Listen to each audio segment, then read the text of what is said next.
तो hello student, आज की इस वीडियो में पढ़ने वाले हैं कक्षा 10 की साइंस का मोस्ट इम्पोर्टेंट टॉपिक, जिसका नाम है प्रकाश का वर्ण विक्षेपण या फिर वर्ण विक्षेपण जिसे कहते हैं।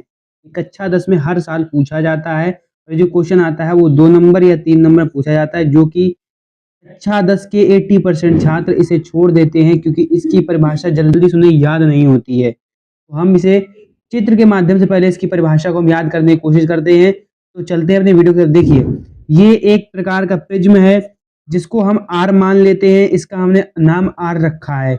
ये एक प्रकार का पर्दा या फिर आप इसे एक प्रकार की दीवार बोल सकते हैं, जिसमें एक छिद्र है।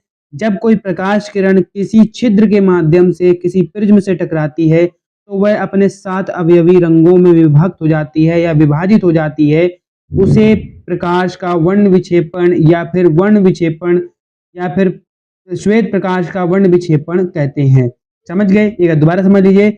जब कोई प्रकाश किरण किसी छिद्र के माध्यम से या फिर जब कोई श्वेत प्रकाश किरण किसी छिद्र के माध्यम से प्रिज्म से टकराती है तो वह अपने 7 अवयवी रंगों में विभाजित हो जाती है या विभक्त हो जाती है, जिसे हम प्रकाश का वर्ण विक्षेपण या श्वेत प्रकाश का वर्ण विक्षेपण या वर्ण विक्षेपण कहते हैं। ठीक है। ये जो हमें रंग जो दिखाई देते हैं वो पर्दे पे दिखाई देते हैं।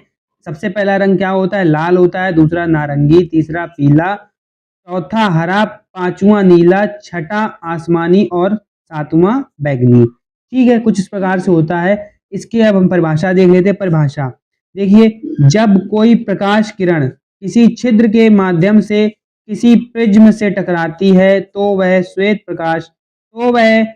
प्रकाश किरण अपने 7 अवयवी रंगों में विभाजित हो जाती है या विभक्त हो जाती है, जिसे वर्ण विक्षेपण कहते हैं या जिसे प्रकाश का वर्ण विक्षेपण या श्वेत प्रकाश का वर्ण विक्षेपण कहते हैं।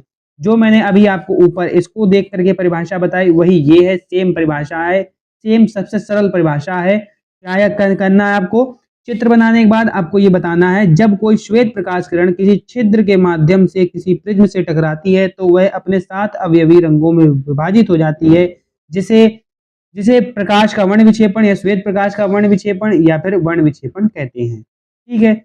जैसे लाल, नारंगी, पीला, हरा, नीला, आसमानी और बैंगनी, कुछ इस प्रकार से होता है रंग।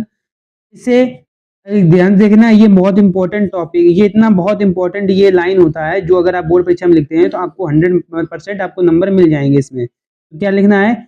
इससे हमें यह ज्ञात होता है कि सूर्य का प्रकाश श्वेत नहीं होता है। मतलब इससे हमें यह ज्ञात होता है कि जो सूर्य का जो प्रकाश है वो श्वेत नहीं होता है, बल्कि अनेक रंगों से मिलकर बना होता है। मतलब इससे हमें यह ज्ञात होता है कि जो सूर्य का जो प्रकाश है वो श्वेत नहीं होता है, बल्कि वो अनेक रंगों से मिलकर बना होता है। कुछ इस प्रकार से इसकी परिभाषा हो जाए, कुछ इस प्रकार से ये हमारा टॉपिक समाप्त होता है। तो इसका स्क्रीनशॉट कर लीजिए आप एक बार। आशा करता हूं कि आपको वीडियो समझ में आ गई होगी। अगर आपको वीडियो समझ में आ गई हो तो वीडियो को लाइक कर देना। चैनल पहली बार आए हो, चैनल को सब्सक्राइब जरूर कर दें। मिलते हैं नेक्स्ट वीडियो में, तब तक के लिए जय हिंद।